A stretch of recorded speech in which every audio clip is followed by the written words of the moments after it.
พิจารณาสิเฮ็ดคอนโดให้ลูกพิราบบ่แอมสังกะสีเฮ็ดยาวจัก6 เมตรกว้างจัก4 เมตรจังซี้เนาะผลิตปุ๋ยมูลนกพิราบขาย สร้างอาชีพให้โยมบ่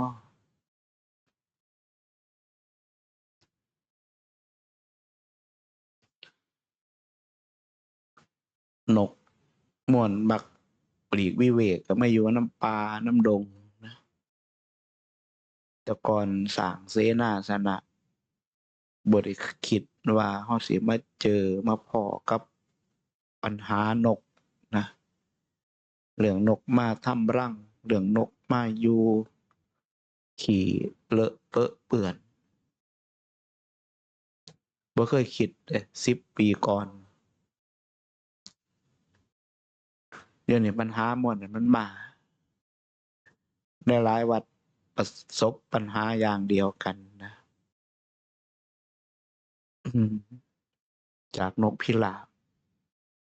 วัดเพิ่นสร้างศาลาเพิ่นสร้างโบสถ์เฮ็ดหน้าบันสวยๆงามๆโอ้ยเป็นหม้องอาศัยหม้องอยู่ของนกพิราบนกจิบนกจอกไปเบิดบ้านก็เอาตะข่ายไปคุมป้องกันเดะบัดความสวยความงามอยู่หน้าบ้านนั่นก็หายไปแต่ก่อนเคยพ้ออีเกียขี่ของอีเกียนี่แฮ่งหายกว่าขี่นกพิราบมันเข้มนะทำลายไหม้ทำลายปูนได้แต่ว่ามีครูมีอาจารย์เพิ่นว่าเพชรจั่งใดจังสิอยู่กับมันได้นกพิราบอยู่แบบมีผลประโยชน์ต่อกันโยมก็ว่าทำเป็นอาชีพสร้างคอนโดให้นกพิราบอยู่นะแล้วก็เอามาผลิตปุ๋ยจากมูลนกพิราบนี่ส่งให้พวกปลูกต้นไม้ปลูกนี่นั่นนะเฮ็ดเป็นกิจจาลักษณะไข่นกพิราบก็เอาขายท้องตลาดคือไข่นกกระทาเนี่ยเพิ่นเว้าเพิ่นเว้าลอยๆขึ้นมานะบ่ได้เจาะจงผู้ใดผู้หนึ่งในวงสนทนานะมันก็เป็นปัญหาคือเราที่ต้องเชิญมันอยู่ตลอดเชิญนกพิราบให้เขาไปอยู่ที่ใหม่นกพิราบเขาชอบสนุกสนานแสงสีวิไลเขาก็อยู่ในตัวเมืองนำซอกตึกนำหลังคาตึกมุมตึกกินอาหารอยู่นำฟุตบาทบางคนก็หักรักสัตว์ก็เอาเศษอาหารสื่อทั่วสื่อข้าวโพดไปโปรยให้มันกินอยู่แถวเสาชิงช้ากรุงเทพก็โอ้ยนกพิราบมาคิดเบิ่งอีกด้านหนึ่งก็เป็นนกที่มีบุญเก่าหลายเติบคนบ่ค่อยทำลายมันนะคนบ่กินบ่จับกินบ่ทำลายมันแต่เป็นนกที่มีความฉลาดสัญญาจำนี่เป็นเลิศนะโอ้ยเขาทำศึกสงครามกันตำนานเล่าไว้ใส่นกพิราบแล้วสื่อสารวางแผนบินข้ามเขาข้ามน้ำข้ามทะเลส่งสื่อสารด้วยเหตุนี้บ่มันจึงมีบุญเก่าคนบ่ค่อยอยากทำลายมันนกพิราบแต่เป็นนกชนิดอื่นนู้ยเป็นอีกานี่เห็นบ่คนคนด่ามันแบบพระพุทธเจ้าเพิ่นเคยตรัสเรื่องความบดีของกา10ประการคือกันเด้ มักจำเหมือนมีข้อหนึ่ง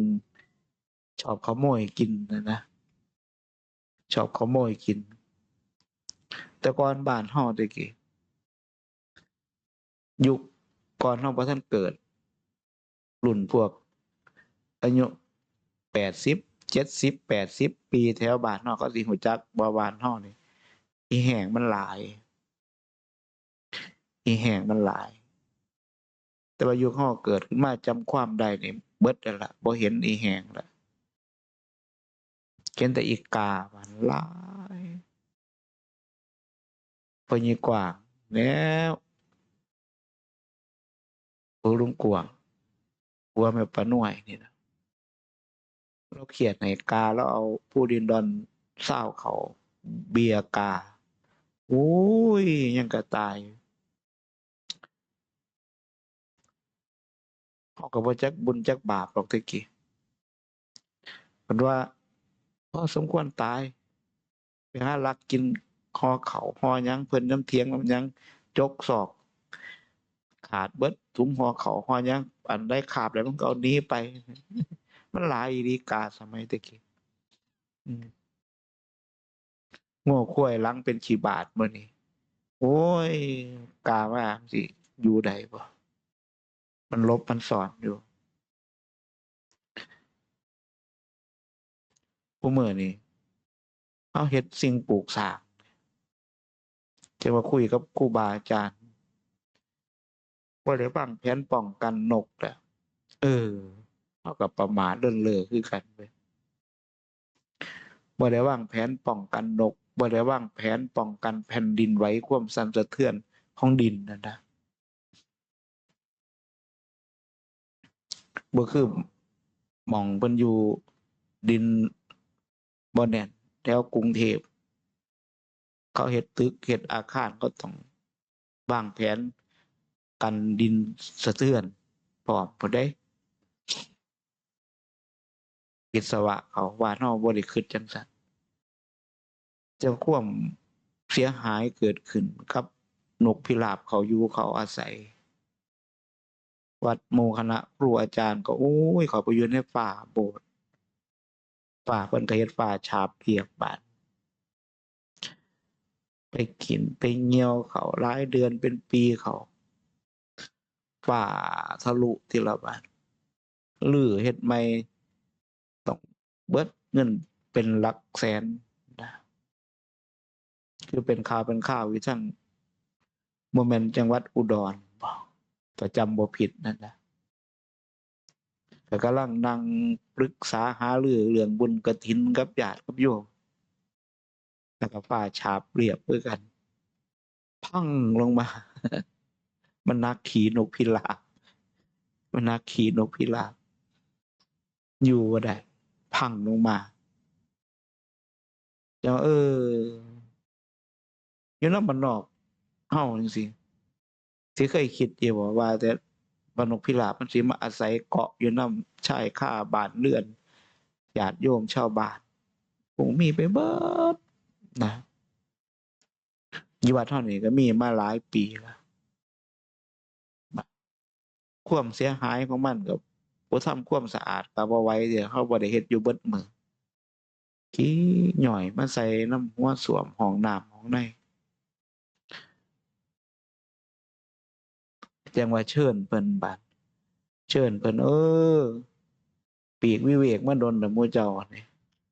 จิตบ่ทันเข้มแข็งบอกว่าเขาไปอยู่ในเมือง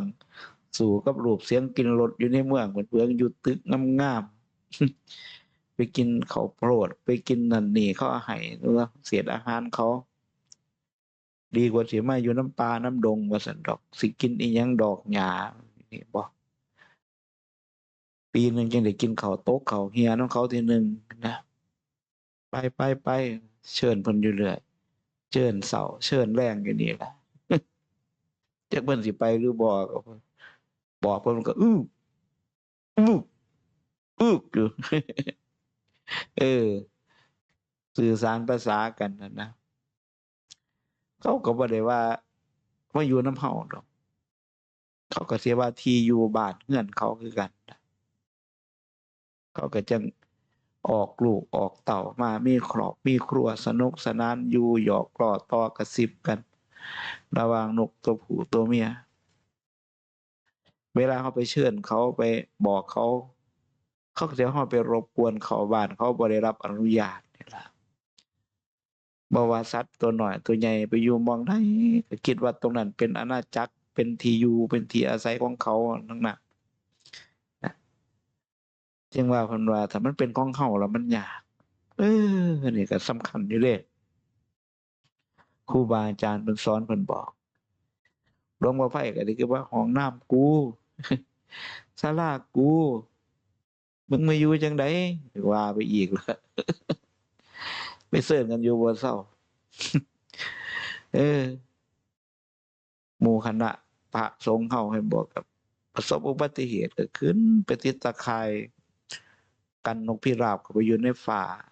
เพดานในศาลานี่แหล้ว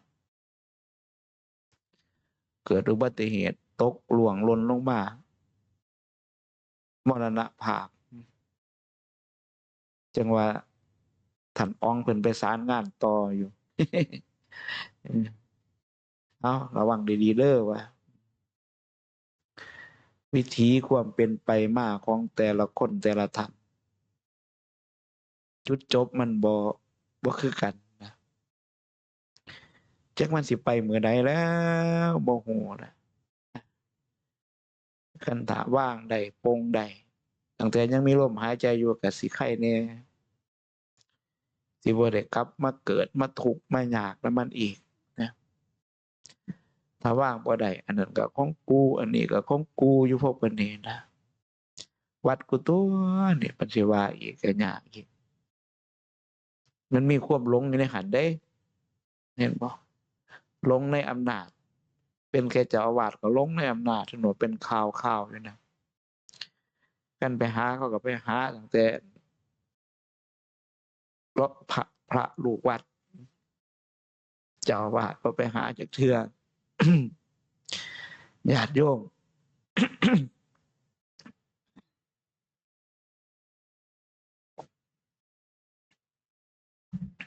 ญาติโยมก็ออกเงินออกสิ่งของร่วมกันเฮ็ดกุฏิให้พระลูกวัดบาดเฮ็ดประเทศจังหนากุฏิเจ้าอาวาส ไปมากก็เกิดความอิจฉากันหาว่าเกินหน้าเกินตาโอ้ยมีเรื่องมีราวใส่อำนาจของเจ้าอาวาสไปตักเตือนว่ากล่าวกันรุนแรงแน่เอามีดค้อนก็ฟันกัน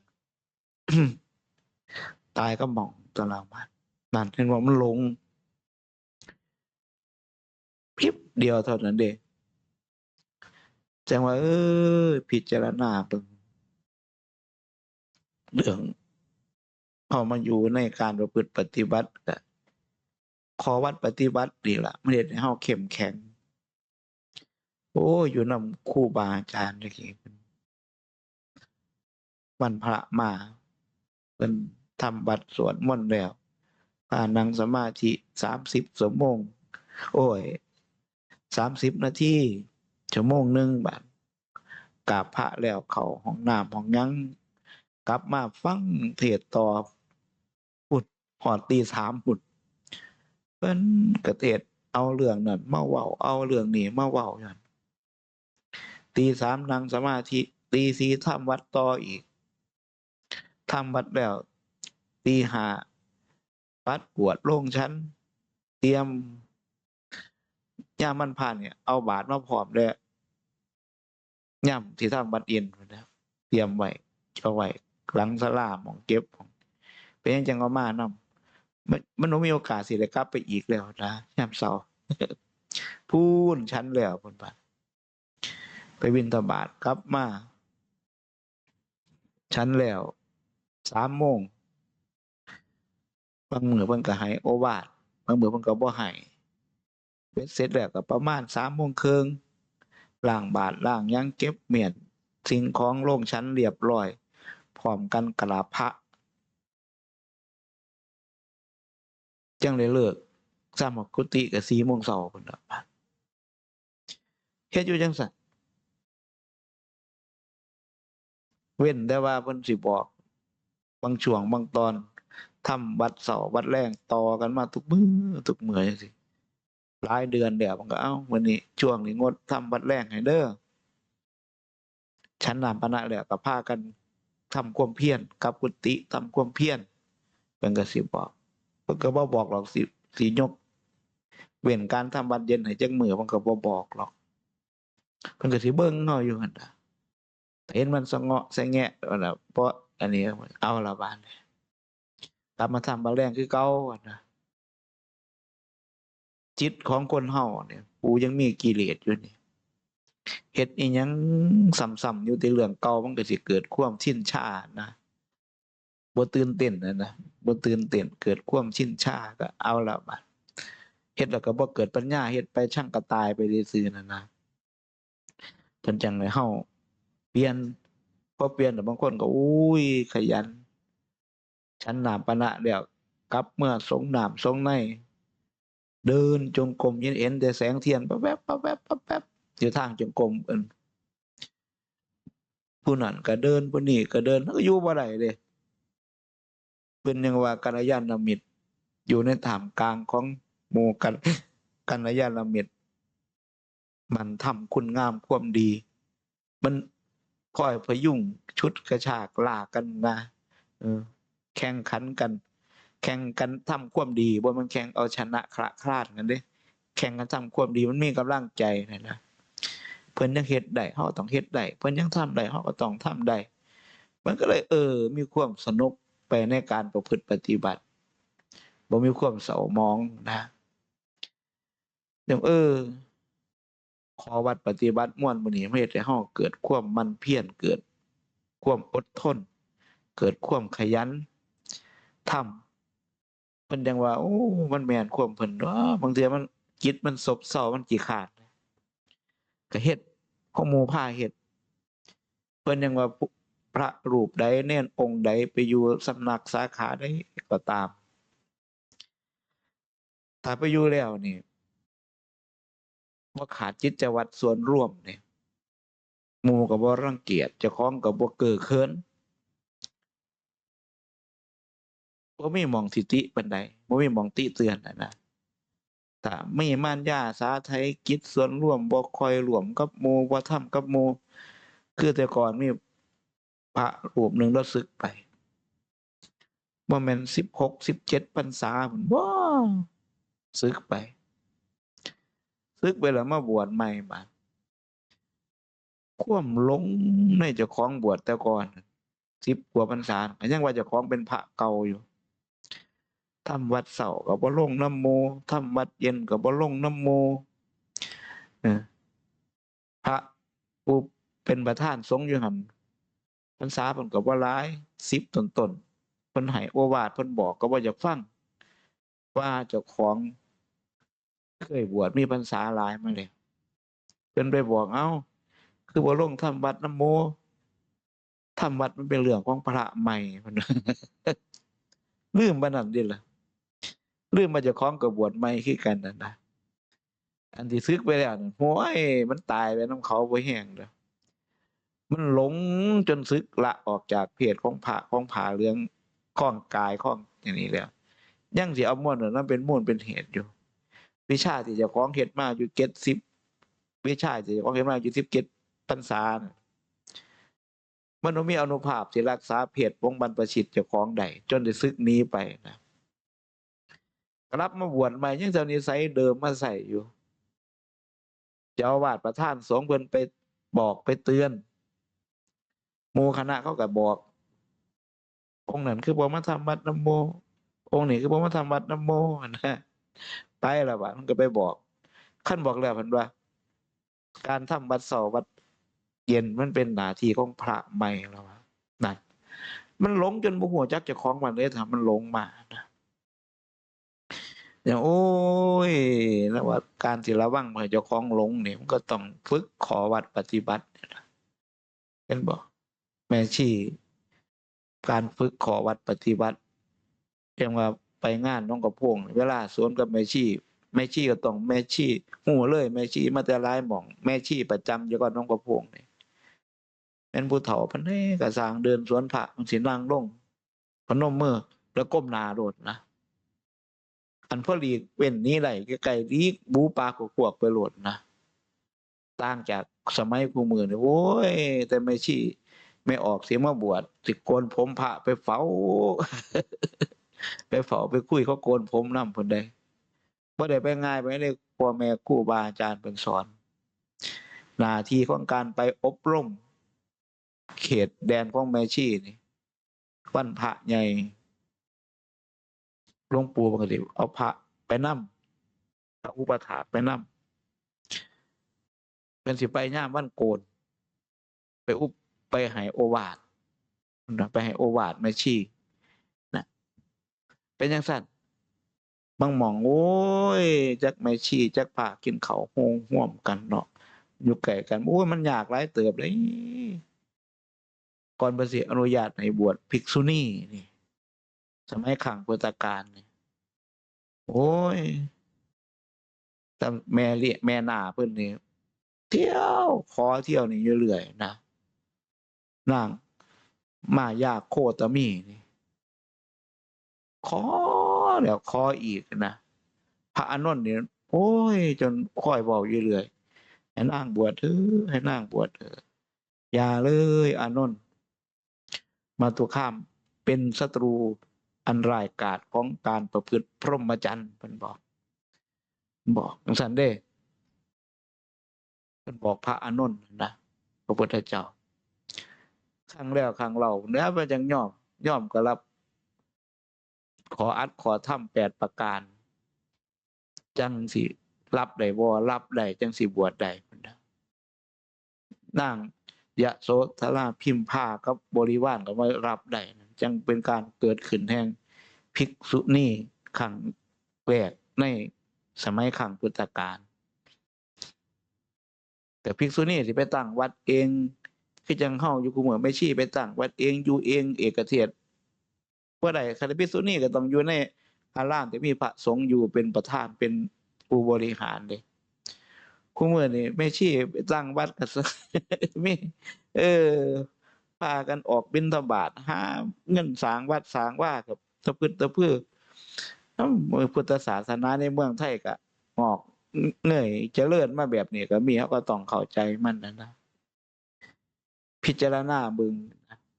บางหม่องบางแห่งเนี่ยโอ้ยพระเพิ่นอวดอ้างไม่ชี้ว่าเป็นพระอรหันต์ก็มีเพิ่นเดียวนะแต่ว่าสมัยครั้งพุทธกาลเพิ่นข่มไปส่ำใดแม่ชีมีจิตบรรลุธรรมเป็นพระอรหันต์แล้วนี่ภิกษุณีแหมมีจิตเป็นพระอรหันต์แล้วยังต้องมากราบพระปุถุชนหรือพระใหม่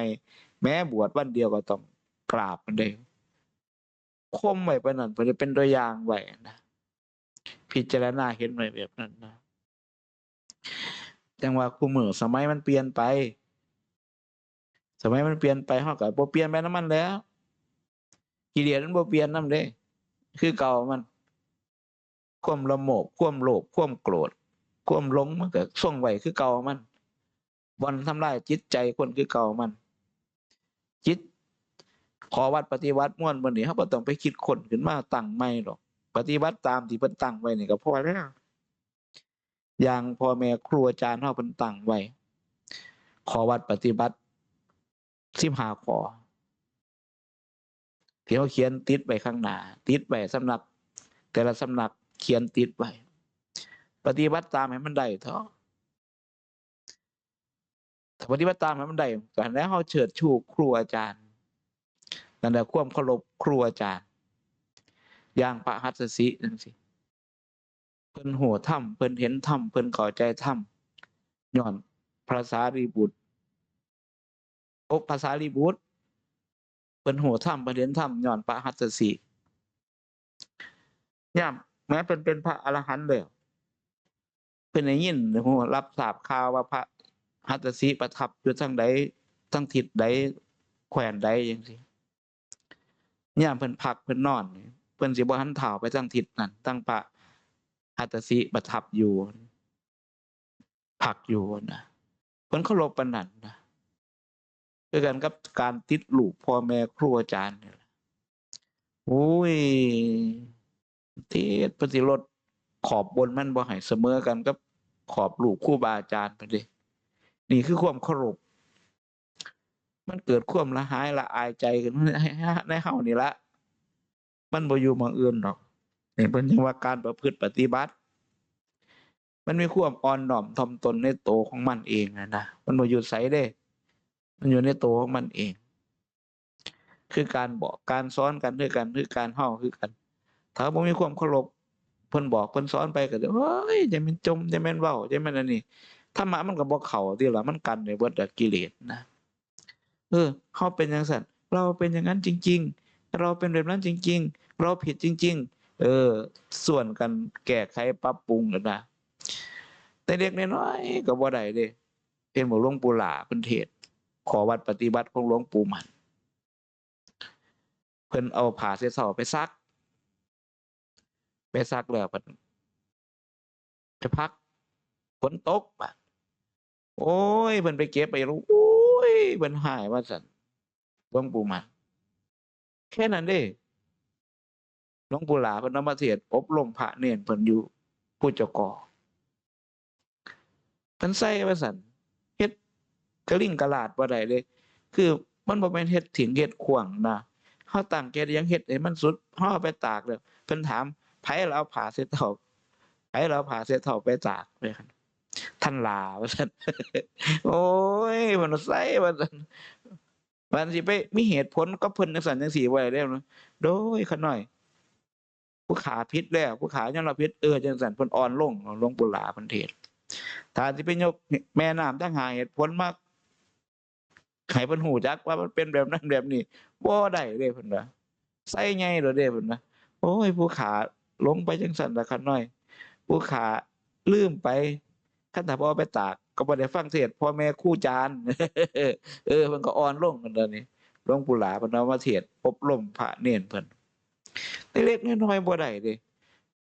โอ้เพิ่นย้ำขนาดเป็นหยังเอาไปตากเอาไปมันเผลอเร้อปล่อยถิ้มไปไผสิไปเฮ็ดต่อมันเอาปานนั้นเดะจังว่าพ่อแม่ครูอาจารย์เนาะเพิ่นว่าให้ระวัง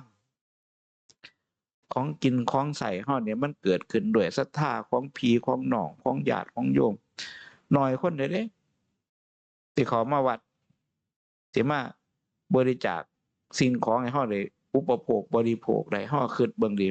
รับตาบางทีก็สิบ่เห็นอยู่ตั่วบ่แม่นธรรมดาปานใดเดะญ้อนอิหยังที่เฮาได้มีปัจจัย4ทั้งหลายพอได้บบำรุงเจ้าของพอได้เครื่องอุปโภคบริโภคพอได้มีกำลังได้ประพฤติพรหมจรรย์ได้ปัดได้กวาดได้ทำข้อวัดปฏิบัติก็ย้อนอิหยังย้อนข้อวัดปฏิบัตินั่นเดะในหลายหม้องเห็นบ่ต้องประกาศชักชวนเจ้าภาพศรัทธาซื้อน้ำถวายวัดหลายหม้องวัดบ่ปฏิบัติประกาศประชุมกันคือบอกให้ฟังบ้านเป็น100 200หลังคาปิ่นโต10 สาย5 สาย10 สายสิไปฮอดวัดพระอยู่จังหั้นอยู่วัดก็บ่มีเห็นบ่ผู้นำชุมชนก็มาประกาศซื้อปิ่นโตแจกมื้อละ17 สายมื้อละ17 สายก็ย้ายพอส่งเพนมาแล้วก็ล้างส่งบ่ายมาก็ลูกเอาไปส่งต่อเฮียนนั้นเฮียนนั้นเขาวางกันไว้ผังเข้าไปจังซั้นมันก็ยังไปแค่5 สาย6 สายเท่านั้นเองนี่เฮาอยู่จั่งซี้เฮาบ่ได้ไปเรียกร้องกับผู้ใดบิณฑบาตมาผู้อยากมาก็มาผู้บ่อยากมาก็บ่เป็นหยังเฮาไปร้องไปขอไปบังคับเขาบ่ได้เพราะทั้งไกลเขามาเขามองเห็นว่าเฮาอยู่ด้วยการประพฤติปฏิบัติเขาอยากสนับสนุนแต่ก็ย้ำเตือนอยู่นี่สิเอามาบอกมาสอนหมู่เฮาเจ้าข้อยอยู่นี่บ่ได้คิดเอาเองเดะเอามาจากพ่อแม่ครูอาจารย์เพิ่นบอกเพิ่นสอนมาจำมาแล้วเราก็เห็นมันเป็นประโยชน์ต่อจิตใจเรานี่ล่ะบ่เป็นประโยชน์ต่อหม้องอื่นดอกแต่ว่าพาระมัดระวังเห็นบ่เรื่องอาหารการคบฉันคือกันเห็นบ่เรานี่จังว่าสิ่งใดที่มันเกิดขึ้นคิดเห็นแต่มาเฮ็ดวัดใหม่ๆฝันเห็นปลาขาวพ่อปลาขาวมาบอกแต่ครูบาอาจารย์น่ะอยู่นี่สะดวกสบายบ่มีอุปสรรคให้มันทานเด้อขาน้อยเราก็บอกซ้ำนั้น เขาก็มันทานมาอันใดพอให้อันใดพอทรงแม้แต่ให้ความสะดวกพ่อแม่ครูอาจารย์หมู่คณะยามเพิ่นเจ็บเพิ่นป่วยยามเพิ่นต้องการเดินทางไปหั้นไปนี่เฮาบ่ได้คิดน้อยคิดใหญ่แล่นเข้าหาโอกาสไปรับใช้เพิ่นตลอดเวลาจังว่าของที่เฮามีอยู่คุมื้อนี้บ่ได้วิตกกังวลเรื่องปัจจัย4ทั้งหลายนี่ญ้อนอิหยังย้อนว่าเฮาตั้งใจทำนำข้อวัดปฏิบัตินั่นน่ะจังว่าหมู่เฮาอย่าอ่อนแอนะอย่าอ่อนแออย่าละเริงหลงอะนะการกินการเก็บการเมียนให้มันเป็นระเบียบเรียบร้อยนะเฮาคิดเบิ่งย้อนหลังไปแต่ก่อนเฮามาเฮ็ดมาทำอยู่ใหม่ๆเฮาบ่มีหยังหรอกของว่ามันนี่มันมีญ้อนเฮาเฮ็ดนำข้อวัดปฏิบัติของพ่อแม่ครูอาจารย์เพิ่นเฮาเฮ็ดขึ้นมาทำขึ้นมาเฮาสิบ่เคารพเพิ่นจั่งใดล่ะบัดเพิ่นตั้งขึ้นมาด้วยหวังความเจริญให้ผู้ประพฤติปฏิบัติเด้ข้อวัดปฏิบัติเรานั่นนะบ่แม่นเพิ่นตั้งมาบังเบียดข่มเหงรังแกเฮาเด้เพิ่นตั้งขึ้นมาให้ผู้เขามาประพฤติปฏิบัติอยู่ในข้อวัดปฏิบัติที่เพิ่นตั้งมานั่นมีแต่ความเจริญงอกงามเจริญทั้งกายเจริญทั้งใจปฏิบัติเบิ่งให้มันหายความละโมบความหลงพู้นแหล้วถ้าเฮาปฏิบัติเข้าไปคักๆเห็นเข้าไปอยู่กับปัจจุบันนี่ให้มันได้นะเฮ็ดแล้วภาวนาแล้วเข้าใจแล้วเห็นอยู่หม้องนี้โอ้ก็ทำให้มันยิ่งขึ้นเท่านั้นตัวบัดสิมีหยังมีทำให้มันยิ่งขึ้นเข็นขึ้นอันใดพอบอกเขาได้ก็บอกอันใดพอเอิ้นใส่กันได้ก็เอิ้นพิจารณาขึ้นมาสิ่งที่เฮามีขึ้นเฮาบ่ได้มีเพื่อประโยชน์ส่วนตัวส่วนตนอิหยังใดมีประโยชน์เพื่อส่วนรวมทั้งนั้นเลย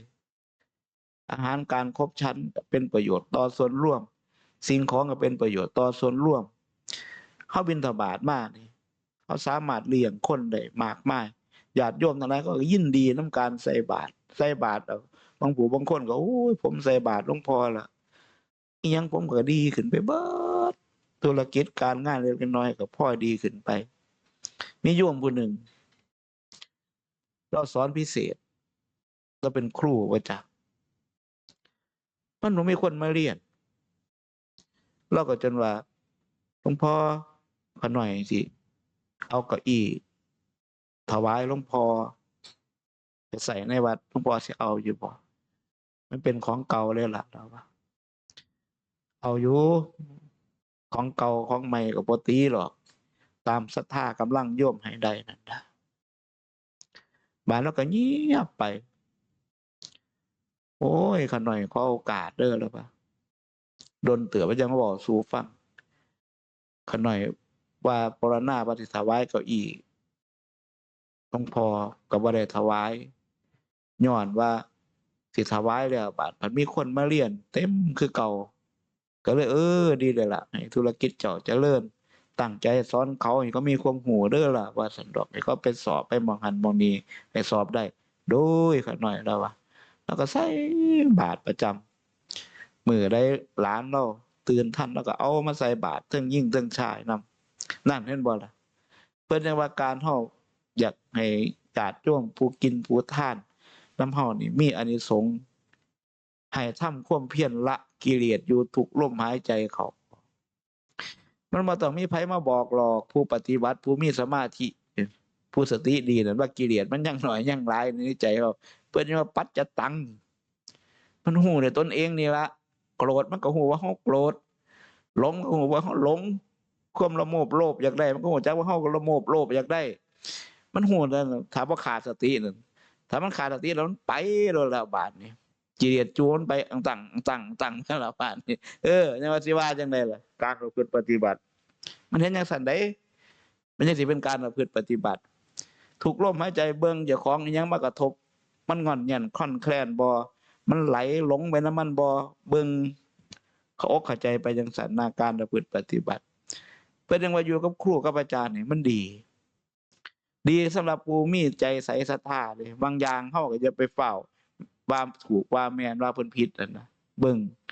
เห็นบ่ยามหลวงปู่ชาเพิ่นทรงเขาสิเข้าพรรษาเพิ่นทรงพระไปอุปถากครูบาอาจารย์เพิ่นก็บ่บอกหลายเด้ไปอยู่นำผู้เฒ่าก็รู้จักผู้เฒ่าเด้อล่ะ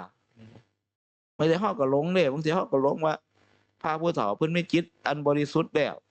เป็นอริยเจ้าแล้วเพิ่นสิบ่หลงบ่ลืมบ่แม่นเด้ สัญญายังมันก็บ่เที่ยงคือกันเด้อแม้แต่กายของพระพุทธเจ้าพระวรากายเพิ่นก็ยังได้รับโทษเห็นบ่เพิ่นเป็นแผลรักษาบ่เซาแผลเหลือรังจากเท้าเพิ่นถูกสะเก็ดหินของพระเทวทัตสิหมอดีปานใดหมอชีวโกมารพัฒน์โอ้ยยังเสียว่าดีปานใดหมอชีวโกมารพัฒน์ความสามารถความเก่งของหมอชีวโกมารพัฒน์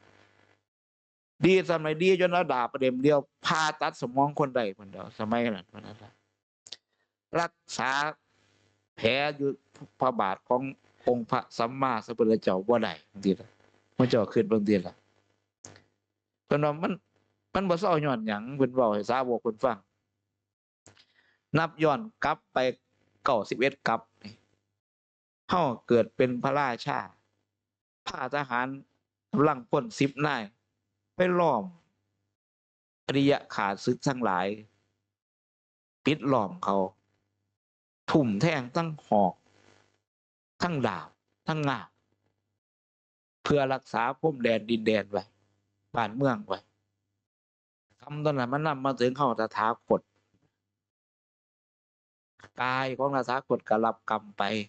ยังมาเป็นแผลอยู่แต่ว่าจิตของตถาคตหาได้เสพกรรมมันนั่นไม่ว่านะจิตมันอยู่เหนือแล้วว่านั่นละคือโลกคือกายนี่มันเป็นเรื่องของโลกแล้วว่ามันเป็นเรื่องของสมมุติแล้วว่าซะกายเดี๋ยวมีเป็นเรื่องของสมมุติได้นี่บ่แม่นของแท้เด้นี่เฮาหลงกันเป็นของแท้ซื่อๆว่านั่นล่ะผู้บรรลุแล้วเพิ่นว่าใจเพิ่นน่ะมันบ่อันนี้แล้วมันบ่เกี่ยวข้องกับมันแล้วที่มันคำว่าบรรลุธรรมก็คือถอดจิตออกจากการยึดติดกับกายเจ้าของนี่เด้แปลว่าการเรียนรู้การปฏิบัติธรรมนี่มันเรียนออกจากข้างในนี่ไปข้างนอกฝึกจิตให้จะเข้มแข็งขึ้นมาจิตสิเข้มแข็งได้จังได๋สติปัญญานี่แหละมันควบคุมดูแลจิตได้ประคับประคองไว้ได้บ่ให้หยังไปกระทบจิตเพิ่นยังรักษาจิตการรักษาตามดูจิตสิพ้นจากบ่วงมารมันบอกในหลักธรรมคำสอนในทางพระพุทธศาสนาเพิ่นว่าจังซั่นเด้มันเรื่องสมมุติเบิดเด้เรื่องของกายเฮานี่ว่าซั่นซะมีแต่อาการของจิตมันบ่นี่แหละมันสิไปจังได๋ล่ะบาดเฮาเบิ่งของมัน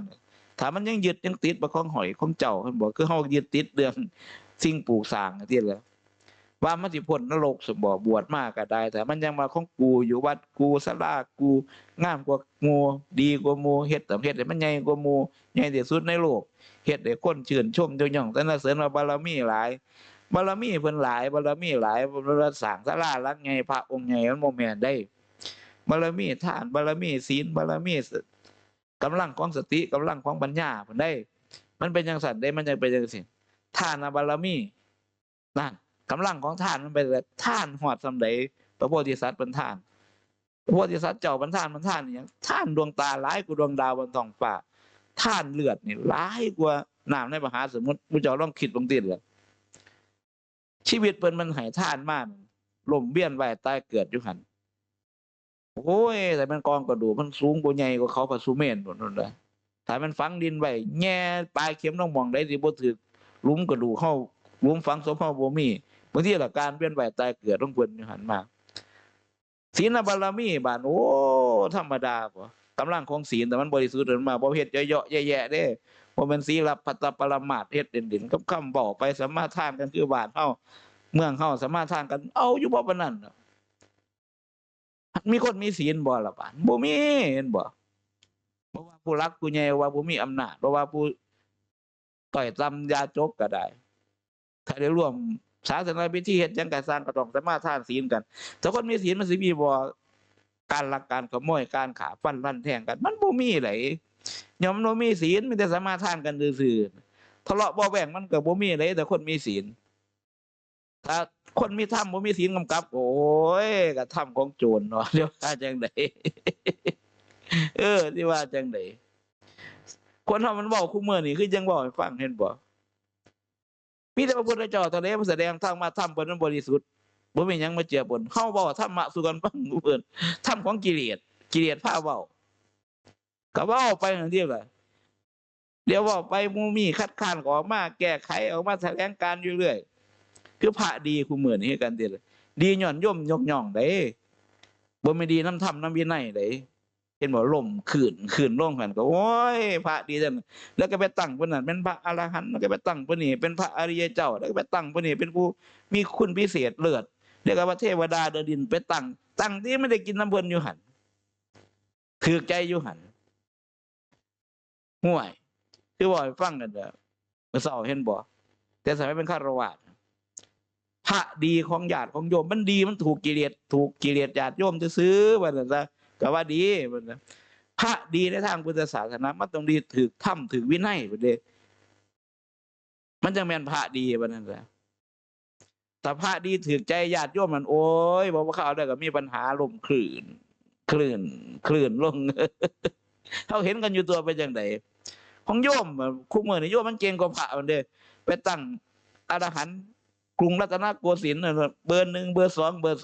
3ถ้าไปเว้าเรื่องคำสอนของพระพุทธเจ้าเพิ่นตรัสไว้โอ้ยผู้เป็นพระผู้เป็นมีจิตเป็นอรหันต์หลุดพ้นจากกิเลสเด้จังสิฮู้จักว่าผู้นี้เป็นอรหันต์คือกันจังสิฮู้จักว่าผู้นี้เป็นสกิทาคามีอนาคามีโสดาบันไปจังซั่นไดเฮานี่หัวดำๆขาวๆอยู่นี่โอ๊ยนอนอยู่นำลูกนำเมียไปตั้งองค์นั้นเป็นพระอรหันต์องค์นี้ว่านั้นเป็นแท้ล่ะแน่นอนเฮา